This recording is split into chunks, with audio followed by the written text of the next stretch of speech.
ನೋಡ್ತಾ ಇದ್ರೆ ಎಂಥರಿಗೆ ಆಗಲಿ ಬಿಸಿ ಬಿಸಿಯಾಗಿ ತಿನ್ನಬೇಕು ಅಂತ ಬಾಯಲ್ಲಿ ನೀರೂರಿಸ್ತಾ ಇರ್ತಕ್ಕಂಥ ಒಂದು ತರಕಾರಿಗಳ ಸಾಗು ಇದು. ಹಲೋ ವೀಕ್ಷಕರೇ, ನಮಸ್ಕಾರ. ತಮ್ಮೆಲ್ಲರಿಗೂ ಮತ್ತೊಮ್ಮೆ ಭಾಗ್ಯ ಟಿವಿಗೆ ಸ್ವಾಗತ ಸುಸ್ವಾಗತ ಕೋರ್ತಾ ಇದ್ದೀವಿ. ಭಾಗ್ಯ ಮತ್ತು ಗಿರೀಶ್. ಸ್ನೇಹಿತರೆ, ಈಗಾಗಲೇ ನಾವು ಪರೋಟನ ಯಾವ ರೀತಿ ಮಾಡೋದು ಅಂತ ತಿಳಿಸ್ಕೊಟ್ಟಿದ್ವಿ. ಹಾಗೆ ಪರೋಟಕ್ಕೆ ಬೇಕಾದಂಥ ಶೇರ್ವಾನ ಯಾವ ರೀತಿ ಮಾಡೋದು ಅಂತಲೂ ಸಹ ತಿಳಿಸ್ಕೊಟ್ಟಿದ್ವಿ. ಅನೇಕ ಜನ ರಿಕ್ವೆಸ್ಟ್ ಮಾಡಿದ್ರಿ ಇದೇ ರೀತಿಯಾದಂಥ ರೆಸಿಪಿಗಳನ್ನ, ಅಂದರೆ ಕಾಂಬಿನೇಷನ್ ಆದಂತಹ ಸೈಡ್ ಡಿಶ್ನ ದಯವಿಟ್ಟು ತಿಳಿಸ್ಕೊಡಿ ಅಂತ. ಅದರ ಪ್ರಕಾರ ನಾವು ಇವತ್ತು ಈ ವಿಡಿಯೋ ಮೂಲಕ ತರಕಾರಿಗಳ ಸಾಗು ಅಥವಾ ತರಕಾರಿಗಳ ಗ್ರೇವಿನ ಯಾವ ರೀತಿ ಮಾಡೋದು ಅಂತ ತಿಳಿಸ್ಕೊಡ್ತಾ ಇದ್ವಿ. ಬಹಳ ಸೊಗಸಾಗಿರುತ್ತೆ. ಚಪಾತಿಗೆ, ಪೂರಿಗೆ, ರೋಟಿಗೆ ಎಲ್ಲದಕ್ಕೂ ತುಂಬ ಚೆನ್ನಾಗಿ ಹೊಂದ್ಕೊಳ್ಳುತ್ತೆ. ಖಂಡಿತ ಈ ರೀತಿಯಾದಂಥ ಸಾಗು ಬಹಳ ರುಚಿಕರವಾಗಿರುತ್ತೆ.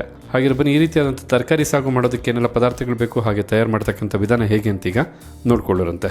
ಇವತ್ತು ನಾವು ತಯಾರು ಮಾಡ್ತಾ ಇರ್ತಕ್ಕಂಥ ಸಾಗು ರುಚಿಯಾಗಿರೋದಕ್ಕೆ ಮುಖ್ಯ ಕಾರಣನೇ ಮಸಾಲ.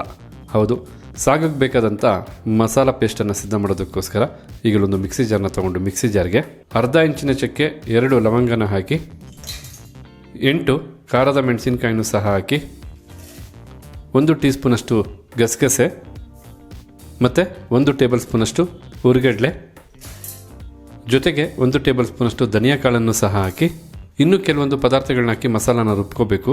ಆದರೆ ಈಗ ಮಿಕ್ಸಿ ಜಾರ್ಗೆ ಏನು ಹಾಕಿದ್ದೀವಲ್ಲ, ಆ ಪದಾರ್ಥಗಳನ್ನೆಲ್ಲ ಡ್ರೈ ಆಗಿ ಒಮ್ಮೆ ಪುಡಿ ಮಾಡ್ಕೋಬೇಕಾಗತ್ತೆ. ಡ್ರೈ ಆಗಿ ಪುಡಿ ಮಾಡಿದಂಥ ಮಸಾಲದಿಂದ ಬರ್ತಾ ಇರ್ತಕ್ಕಂಥ ಅರೋಮ ಇದೆಯಲ್ಲ, ನಾವು ತಯಾರು ಮಾಡ್ತಕ್ಕಂಥ ಸಾಗುವಿನ ಅರ್ಧ ರುಚಿ ಎಂಥದ್ದು ಅಂತ ತಿಳಿಸ್ಬಿಡುತ್ತೆ. ಸಾಗುವಿನ ಪೂರ್ತಿ ರುಚಿ ಬರೀ ಅರೋಮದಲ್ಲೇ ಗೊತ್ತಾಗಬೇಕು ಅಂದರೆ ಈಗ ಅರ್ಧ ಕಪ್ ಅಳತೆಯ ಒಣಕೊಬ್ಬರಿ ತುರಿನ ಹಾಕಿ, ಹಾಗೆ 1 ಗಡ್ಡೆಯಷ್ಟು ಬೆಳ್ಳುಳ್ಳಿ, ಜೊತೆಗೆ ನೀಟಾಗಿ ಸಿಪ್ಪೆ ತೆಗೆದಂಥ 1 ಇಂಚಷ್ಟು ಶುಂಠಿನ ಹಾಕಿ, ಸ್ವಲ್ಪನೇ ಸ್ವಲ್ಪ ಅರಿಶಿಣದ ಪುಡಿನೂ ಸಹ ಹಾಕಿ, ರುಬ್ಬೋದಕ್ಕೆ ಎಷ್ಟು ಬೇಕೋ ಅಷ್ಟು ನೀರನ್ನು ಸಹ ಹಾಕಿ, ಈಗ ಈ ಎಲ್ಲ ಪದಾರ್ಥನೂ ಬಹಳ ನುಣ್ಣಿಗೆ ರುಬ್ಕೊಬೇಕಾಗತ್ತೆ. ಈಗ ಇಲ್ಲಿ ನೋಡ್ತಾ ಇರ್ಬೋದು, ಈ ಒಂದು ಸಾಗಿಗೆ ಬೇಕಾದಂಥ ಮಸಾಲ ಪೇಸ್ಟು, ಅದು ಬರೀ ಮಸಾಲ ಪೇಸ್ಟ್ ಅಂದರೆ ತಪ್ಪಾಗುತ್ತೆ. ರುಚಿಕರವಾದ ಅರೋಮಭರಿತವಾದಂಥ ಮಸಾಲ ಪೇಸ್ಟ್ ಇದು ಸಿದ್ಧವಾಯಿತು. ಈ ರೀತಿ ಸಾಗುಗೆ ಬೇಕಾದಂಥ ಮಸಾಲ ಪೇಸ್ಟನ್ನು ಸಿದ್ಧ ಮಾಡಿದ ನಂತರ ಈಗ ಸಾಗುಗೆ ಬೇಕಾದಂಥ ಒಗ್ಗರಣೆ ಮಾಡೋದಕ್ಕೋಸ್ಕರ ಒಂದು ಕುಕ್ಕರ್ನ ಬಿಸಿ ಮಾಡಿಕೊಂಡು, ಬಿಸಿಯಾದಂಥ ಕುಕ್ಕರ್ಗೆ 2 ಟೇಬಲ್ ಸ್ಪೂನಷ್ಟು ಎಣ್ಣೆನ ಹಾಕಿ, ಎಣ್ಣೆನ ಬಿಸಿ ಮಾಡ್ಕೋಬೇಕಾಗತ್ತೆ. ನಾವಿಲ್ಲಿ ನಮ್ಮ ಅಡುಗೆಗಳಲ್ಲಿ ಸನ್ಪ್ಯೂರ್ ಅವರ ಫಿಸಿಕಲಿ ರಿಫೈನ್ಡ್ ಸನ್ಫ್ಲವರ್ ಆಯಿಲನ್ನು ಬಳಸ್ತಾ ಇರ್ತಕ್ಕಂಥದ್ದು.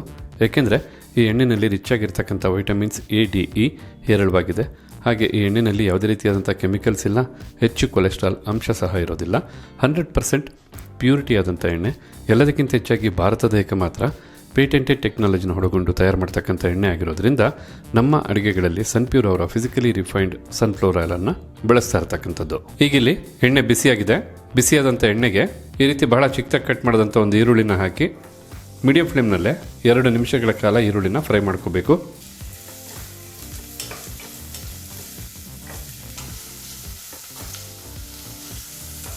ಈಗಿಲ್ಲಿ ಈರುಳ್ಳಿನ 2 ನಿಮಿಷ ಫ್ರೈ ಮಾಡಿದ ನಂತರ ಬಹಳ ಸೊಗಸಾಗಿ ಫ್ರೈ ಆಗಿರ್ತಕ್ಕಂಥದ್ದು. ನಾವು ಈ ಒಂದು ತರಕಾರಿಗೆ ಹಾಕ್ತಕ್ಕಂಥ ಒಂದೊಂದು ಪದಾರ್ಥನೂ ಫ್ರೈ ಮಾಡಬೇಕಾದ್ರೆ ಒಂದೊಂದು ರೀತಿಯಾದಂಥ ಅರೋಮ ಬರುತ್ತೆ. ಹಾಗೆ ಒಂದೊಂದು ರೀತಿಯಾದಂಥ ರುಚಿನ ಪ್ರತಿಯೊಂದು ಪದಾರ್ಥನೂ ಸಹ ಎನ್ಹಾನ್ಸ್ ಮಾಡುತ್ತೆ. ಈ ಸಮಯದಲ್ಲಿ ಈ ರೀತಿ ಬಹಳ ಚಿಕ್ಕದಾಗಿ ಕಟ್ ಮಾಡಿದಂಥ 1 ಟೊಮೊಟೊ ಹಣ್ಣನ್ನು ಹಾಕಿ, ಟೊಮೊಟೊ ಹಣ್ಣನ್ನು ಬಹಳ ಸಾಫ್ಟ್ ಆಗೋವರೆಗೂ ಫ್ರೈ ಮಾಡ್ಕೋಬೇಕಾಗತ್ತೆ. ಸಾಧ್ಯವಾದಷ್ಟು ಮೃದು ಆಗೋವರೆಗೂ ನಾವು ಫ್ರೈ ಮಾಡ್ಕೋಬೇಕು. ಹೀಗಿಲ್ಲಿ ನೋಡ್ತಾ ಇದ್ದೀರಲ್ಲ, ಟೊಮೊಟೊ ಹಣ್ಣನ್ನು ಸಹ ಸುಮಾರು ಒಂದು 4-5 ನಿಮಿಷ ಚೆನ್ನಾಗಿ ಫ್ರೈ ಮಾಡಾಯಿತು ಮೀಡಿಯಂ ಫ್ಲೇಮ್ನಲ್ಲೇ. ಈ ರೀತಿಯಾಗಿ ಟೊಮೊಟೊ ಹಣ್ಣನ್ನು ಫ್ರೈ ಮಾಡಿದ ನಂತರ ಮೊದಲೇ ಮಿಕ್ಸಿ ಜಾರಲ್ಲಿ ರುಬ್ಬಿ ಸಿದ್ಧ ಮಾಡಿದಂಥ ಮಸಾಲ ಪೇಸ್ಟನ್ನು ಹಾಕ್ಕೋಬೇಕಾಗತ್ತೆ. ತಾವು ನೋಡಿದಾಗೆ ಮಸಾಲ ಪೇಸ್ಟನ್ನು ಏನು ತಯಾರು ಮಾಡಿದ್ವಿ, ಎಲ್ಲನೂ ಹಸಿಯಾದ ಪದಾರ್ಥನ ನಾವು ರುಬ್ಬಿರ್ತಕ್ಕಂಥದ್ದು. ಆದ ಕಾರಣ ಒಂದು 4-5 ನಿಮಿಷ ಚೆನ್ನಾಗಿ ಫ್ರೈ ಮಾಡ್ಕೋಬೇಕಾಗತ್ತೆ ಒಂದು ಮಸಾಲ ಪೇಸ್ಟನ್ನು. ಮಸಾಲ ಪೇಸ್ಟಲ್ಲಿರ್ತಕ್ಕಂಥ ಹಸಿ ವಾಸನೆ ಚೆನ್ನಾಗಿ ಹೋಗಿ ಮಸಾಲ ಪೇಸ್ಟು ಚೆನ್ನಾಗಿ ಬಿಸಿ ಆದರೆ ಖಂಡಿತ ಅದು ಸಹ ರುಚಿನ ಮತ್ತಷ್ಟು ಎನ್ಹಾನ್ಸ್ ಮಾಡುತ್ತೆ.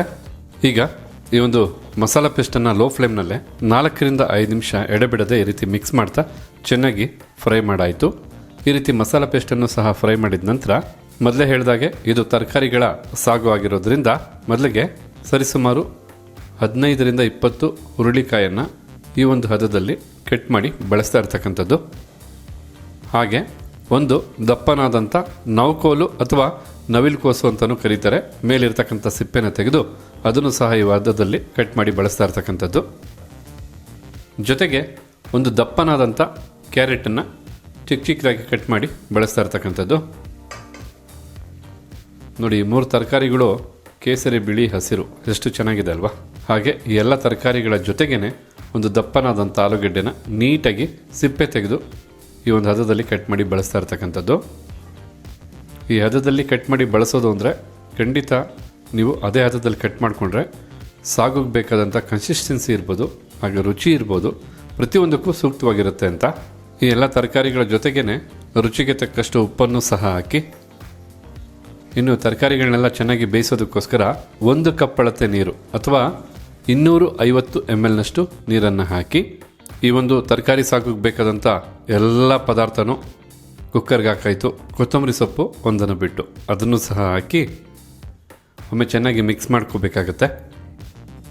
ಮಸಾಲ ಆಗ್ಬೋದು, ನೀರಾಗ್ಬೋದು, ತರಕಾರಿ ಆಗ್ಬೋದು, ಉಪ್ಪು ಎಲ್ಲನೂ ಸಹ ಚೆನ್ನಾಗಿ ಬೆರಿಬೇಕು. ಈ ರೀತಿ ಚೆನ್ನಾಗಿ ಮಿಕ್ಸ್ ಮಾಡಿ ಕುಕ್ಕರ್ ಲಿಡ್ಡನ್ನು ಮುಚ್ಚಿ 2 ವಿಸಲು ಕೂಗಿಸ್ಕೊಂಡ್ರೆ ಸಾಕು. ಬಹಳ ರುಚಿಕರವಾದ, ತಿನ್ನೋದಕ್ಕೆ ಬಹಳ ಸೊಗಸಾದಂಥ ತರಕಾರಿಗಳ ಸಾಗು ಸೂಪರಾಗಿ ಸಿದ್ಧವಾಗಿಬಿಡುತ್ತೆ. ಈ ಸಮಯದಲ್ಲಿ ಫ್ಲೇಮನ್ನು ಹೆಚ್ಚು ಮಾಡ್ಕೊಳ್ಳಿ. ಕುಕ್ಕರು 2 ವಿಸಲ್ ಕೂಗಿ ತಣ್ಣಗಾದ ನಂತರ ನೋಡೋಣ ಯಾವ ರೀತಿಯಾಗಿ ತರಕಾರಿಗಳ ಸಾಗು ಸಿದ್ಧವಾಗಿರುತ್ತೆ ಅಂತ. ಈಗ ಇಲ್ಲಿ ಕುಕ್ಕರು 2 ವಿಸಲ್ ಬಂದಾಯಿತು. ಫ್ಲೇಮನ್ನು ಆಫ್ ಮಾಡ್ಕೊಳ್ಳೋಣ. ಕುಕ್ಕರು ಕಂಪ್ಲೀಟಾಗಿ ತಣ್ಣಗಾಗಲಿ. ಈಗಿಲ್ಲಿ ಸ್ವಲ್ಪ ಹೊತ್ತಿನ ನಂತರ ಕುಕ್ಕರು ಕಂಪ್ಲೀಟಾಗಿ ತಣ್ಣಗಾಗಿರ್ತಕ್ಕಂಥದ್ದು. ಹಾಗೆ ತಾವಿಲ್ಲಿ ನೋಡ್ತಾ ಇರ್ಬೋದು, ಬಿಸಿ ಬಿಸಿಯಾಗಿ ಒಳ್ಳೆ ಅರೋಮಭರಿತವಾಗಿ, ನೋಡೋದಕ್ಕೆ ಎಷ್ಟು ಸೊಗಸಾಗಿದೆಯೋ, ಬಿಸಿನಲ್ಲೇ ತಿಂತಾಯಿದ್ರೆ ಅಷ್ಟೇ ರುಚಿಯಾಗಿರ್ತಕ್ಕಂಥ ತರಕಾರಿಗಳ ಸಾಗುನೂ ಸಹ ಗ್ರೇವಿ ರೀತಿಯಲ್ಲಿ ಸಿದ್ಧವಾಗಿರ್ತಕ್ಕಂಥದ್ದು. ಈಗ ಬಿಸಿ ಇರೋದ್ರಿಂದ ಒಮ್ಮೆ ಮಿಕ್ಸ್ ಮಾಡ್ಕೊಳ್ಳೋಣ.